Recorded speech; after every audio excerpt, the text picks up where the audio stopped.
काही पण मागितले, चॉकलेट, आईस्क्रीम, बिस्किट, चिप्स, कोणती खेळणी, तुम्ही त्यांना किती वेळात म्हणजे ते घेऊन देता सांगा थोडंसं. त्यांना जेव्हा म्हटले तेव्हा घेऊन देतो. तर फ्युचर मध्ये अगर त्यांनी तुम्हाला ऑक्सिजन मागितले तर तुम्हाला किती वेळ लागेल? ऑक्सिजन आमच्या घराच्या समोर होता. नाही, जर फ्युचर मध्ये जर झाडांची जे तोड आहे तर तुम्ही कसं त्यांना ऑक्सिजन देईल? झाडं जगवू. हा, तर म्हणून आपल्याला फ्युचरची तयारी आतापासून सुरू करायला पाहिजे. म्हणून मी एक प्रोजेक्ट बनवला आहे ज्याचं नाव आहे वृक्षाश्रम. त्याच्यात मला जागा जागेवर झाडं लावायचे आहे. म्हणून मी 22 झाड तुमच्याकडे आणलंय. काय लावायसाठी तुमच्याकडे जागा आहे? तर माझं हे झाड घ्या आणि माझ्याने प्रॉमिस पण करा. राईट हँड हातामध्ये हा की तुम्ही याचं पूर्ण ध्यान ठेवणार. आणि 6 महिन्यानंतर आम्ही परत या झाडाला भेटायला येऊ. ठीक आहे.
मी हे झाड लावलेलं जे आहे माझ्या घरासमोरचं ते मी माझ्या मुलासारखं मी वागवेन आणि त्याची जोपासना करेन. एवढीच.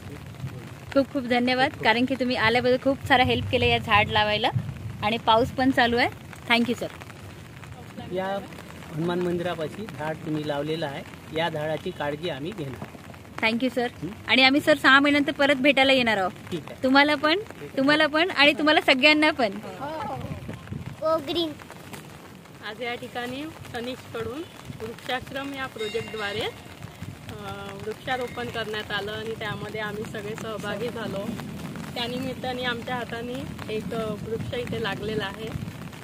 त्याला आम्ही आता मोठं करणार, छान पाणी वगैरे टाकून आणि हा तुमच्या इथे 22वा झाड लागला आहे. आणि बाकीचे सगळं झाडं लागण्यात तनिष यशस्वी झाला पाहिजे. तसे तुम्ही हनुमानजीला नमस्कार पण करा. तनिषसाठी विश मागा. आज इथे 22वं झाड लागलेलं आहे. तनिषला अजून समोर 100 पूर्ण करायचे आहे. त्यासाठी त्याला आमच्याकडून पूर्ण शुभेच्छा आहेत. थँक्यू स्नेहा. या प्रोजेक्टच्या अनुषंगाने चिरंजीव तनिष याने आपल्या वाढदिवसानिमित्ताने 100 झाडे लावण्याचं जे काही प्रण त्याने हाती घेतलेलं आहे, त्यामध्ये त्यांची मम्मी माधुरी सुद्धा त्यांना हेल्प करते आहे. त्या अनुषंगाने त्या हनुमान मंदिर परिसरामध्ये त्यांच्या प्रोजेक्टचं 22वं झाड त्यांनी या ठिकाणी ट्रस्टच्या अध्यक्षांच्या आणि कमिटीच्या हस्ते या ठिकाणी वृक्षारोपण केलेलं आहे. आणि या कमिटीने त्या झाडाचं संगोपन करण्याचं आणि त्याला वाढवण्याचं काम त्यांनी जबाबदारी स्वीकारलेली आहे. आणि आज या कोरोनाच्या काळामध्ये आपल्याला सगळं मिळालं, परंतु ऑक्सिजन मिळालेलं नाही. आणि या ग्लोबलायझेशनच्या युगामध्ये पुढे आपल्याला सगळं काही मिळणार आहे, पण ऑक्सिजन मिळणार नाही. वातावरण दूषित झालेलं आहे, पर्यावरण, पाणी सर्व खराब दूषित मिळत आहे. आणि हे सगळं वाचवायचं असेल तर वृक्षारोपण करणे हे गरजेची आहे. त्याच्यामुळे आपण सर्वांनी या झाडाचं आणि इतरही झाडे या ठिकाणी आहेत त्यांचं सुद्धा संगोपन करण्याची जबाबदारी आपण स्वीकारूया. आणि या बाळाला, या छोट्याशा बाळाने इतका सुंदर उपक्रम हाती घेतलेला आहे, त्याच्या दीर्घायुष्यासाठी आणि त्याच्या कार्याला कोटी कोटी शुभेच्छा. धन्यवाद. सर त्याला ब्लेसिंग पण द्या मॅम, कारण तो बाकीचे झाडं लावण्यात तो सक्सेस झाला पाहिजे. आणि पुढे सुद्धा त्याचे जे वृक्षारोपण राहिलेलं आहे, 22 झाडे झालेले आहेत, पुढे 100 झाडे पूर्ण करायचे आहेत, तर त्यासाठी सुद्धा कोटी कोटी शुभेच्छा. तो आपल्या या प्रोजेक्टमध्ये यशस्वी हो. आणि मॅडम, तुम्ही लोकांना काय मेसेज देऊ इच्छिता की तुमच्या मेसेजनं खरंच लोकांच्या मनात लागलं पाहिजे आणि खरंच त्यांनी एक तरी झाड लागलं पाहिजे?